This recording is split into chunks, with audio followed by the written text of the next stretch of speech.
Welcome to your deep dive. This one is crafted just for you from some stuff you sent over. Oh, cool. Yeah, it's an excerpt from like a longer text. Okay. It's all about personal development, Mm-hmm. aligning with your desires, Right. manifestation, Ah. the power of positive thinking, all that good stuff. And what's really interesting is how this text uses these like vivid metaphors and stories to explain these concepts, you know? Absolutely. So Yeah. our mission today is to kind of unpack that core message Yeah. and see what we can pull out of it that you can apply to your own life. Sounds good. One thing that really jumped out at me was this emphasis on alignment, Yeah. tuning out external noise, Right. tapping into your own inner compass. Yeah, it's like the text is saying, forget what everyone else is telling you. Right. What matters is aligning with your own desires. Yeah, and taking it even deeper, aligning with those desires so that you can create a life where ideas flow and your well-being flourishes. Exactly. It's like getting into a receiving mode where you're open to inspiration and ready to manifest. And the text uses this really powerful analogy Yeah. to illustrate the momentum of negative emotions. Yeah. This boulder rolling down a mountain. Oh, wow. Like those negative thoughts and feelings just build up. Right. They take on a life of their own, Yeah. and then it's so hard to shift back into alignment. Makes sense. The more negativity, the faster that boulder rolls. Exactly. But the good news is Oh, good. there are some strategies to counteract that momentum. Okay. It talks about this idea of being tuned in, tapped in, turned on, I like that. feeling good, starting the day with things like meditation and gratitude lists. Yeah, building a good foundation. Yeah, but let's face it, life isn't always sunshine and roses. Definitely not. We face challenges that can knock us off course. All the time. And the text acknowledges this with this really relatable story about Esther and her unfinished to-do list. Oh, interesting. It shows that struggle to stay aligned when you face setbacks and unmet expectations. So tell me about this Esther. So Esther has this huge to-do list, Right. but she keeps getting derailed. She's frustrated, overwhelmed, I've been there. and she starts to question her ability to manifest. Oh, no. What's interesting is she realizes that it's her own expectations that are causing this frustration. So it's not just external obstacles, but also internal expectations we set for ourselves. Exactly. And think about a time when you felt frustrated or disappointed Oh, yeah. because things didn't go as planned. I can think of a recent project. Were your expectations realistic? That's a good question. Were you communicating those expectations clearly? That's another good one. And most importantly, were you open to things unfolding differently than you imagined? Oh, wow. Okay, you're hitting me where it hurts. It's not about lowering your standards. Right. It's about having a flexible mindset and being open to new possibilities. So those detours can lead to something even better. Exactly. Okay, so we've talked about alignment. But this text also mentions this idea of the evolution of desire. Okay. What exactly does that mean? So this is where we get to the heart of manifestation. Okay. Our desires start in this energetic realm, what the text calls the vortex.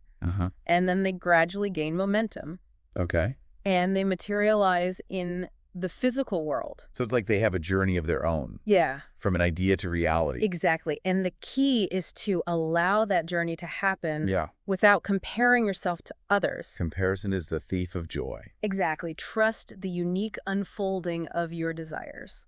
And the text also talks about recognizing when you're in the receiving mode. Oh, interesting. Tell me more about that. Think about a time when you were super receptive to new ideas. Okay. Maybe you're meditating, taking a walk in nature, Yeah. just daydreaming, Oh. when inspiration just flows. Like a download from the universe. Exactly. And the text says those moments are precious. Right. They mean you're aligned with your true path, open to receiving guidance and inspiration. But how do we know for sure if we're really in alignment? Well, the text points to two main indicators: Okay. how we feel and how things are unfolding in our lives. So we have to pay attention to both. Exactly. If we're feeling good, energized, inspired, Right. and things are working out in our favor, Yeah. that's a good sign we're on the right track. It's all about recognizing that everything we experience, even the challenges, Yeah. can be seen as guidance, not punishment. It's like that saying, everything is happening for you, Yeah. not to you. Exactly. Think about a child learning to walk. Okay. They stumble, they fall, They do. but they eventually find their balance. Right. Mastering alignment is the same. Trial and error, not perfection. Exactly. So embrace those stumbles. Yes, learn from them. Every experience teaches us something. Right. It's so easy to get caught up comparing ourselves to others. Yeah, especially with social media and everything. Exactly. How do we resist that urge? That's a great question, Yeah, and one we'll get into as we keep exploring these ideas. I'm excited. Me too. You know, it's funny you should mention social media. Yeah. This text actually predates all that stuff, like Instagram and TikTok. I know, right? But the message about comparison feels even more relevant now. So true. It's like we're constantly bombarded with these perfect lives. Yeah. Makes it hard to appreciate our own journey. So how do we break free from that comparison trap? That's the million-dollar question. Well, the text says, shift your focus Okay. from external validation to internal fulfillment. So it's not about keeping up with the Joneses, No. but about finding that inner peace and fulfillment. That's it. But how do we actually do that? Yeah, it's easy to say don't compare yourself, Right. but much harder to actually do it. This is where self-awareness comes in. The text encourages us to tune in to our own internal compass. Okay. Ask yourself questions like, Yeah. does this light me up? Huh. Does this align with my values? Does this bring me joy? So we should be checking in with ourselves Yeah. instead of looking to others for validation. Exactly. Reconnect with that inner voice and trust it. It's a process, not a destination. Right. Just like learning to walk, Mm-hmm. there will be stumbles along the way. So it's okay to mess up, Of course. to make mistakes, to course correct as we go. Absolutely. You don't have to have it all figured out.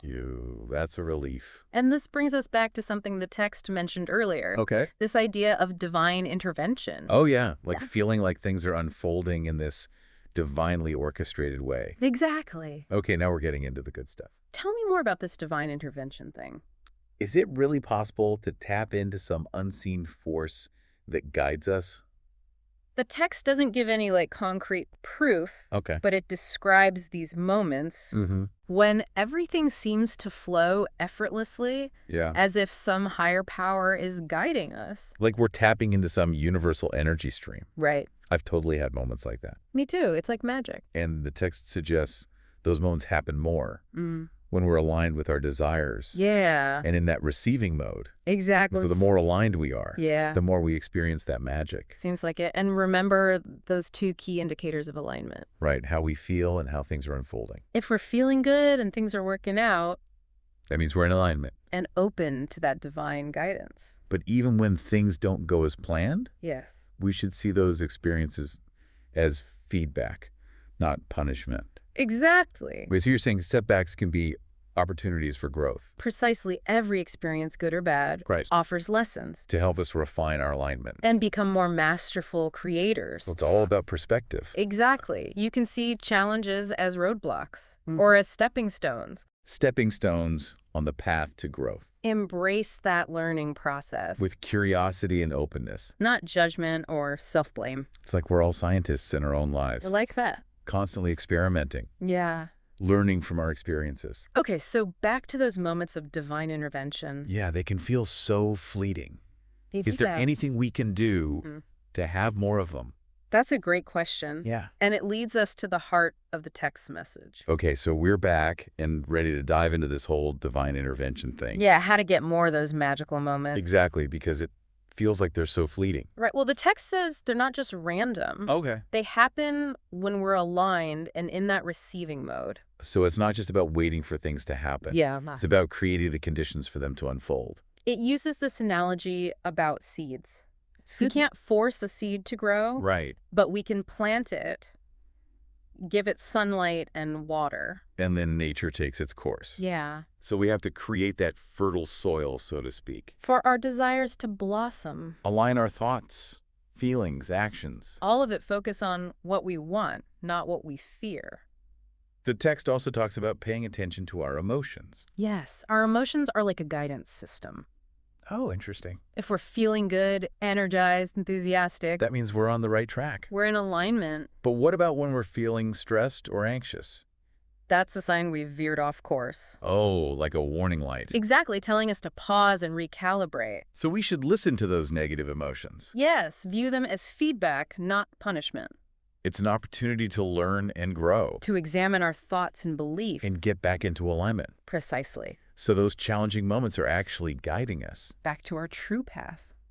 Wow, I never thought of it that way. And the more we practice this awareness, The easier it gets. to recognize those signals and adjust. It all comes back to that receiving mode, That open receptivity. where inspiration flows. We're not forcing things. We're allowing them to unfold. It's a subtle shift, but powerful. This has been such an amazing deep dive. I agree, we've covered so much. Alignment, self-awareness, intuition. Divine intervention. Any final thoughts before we wrap up? Remember, aligning with your desires is a journey. Not a destination. Be patient, celebrate your progress, Trust the universe. and when you feel that surge of inspiration, Yes. ask yourself, am I in the receiving mode? And if the answer is yes. Trust that momentum and let it guide you. Such a beautiful message. Thank you so much for joining me on this deep dive. My pleasure. And thank you for sharing your materials with us. Of course. We'll see you next time.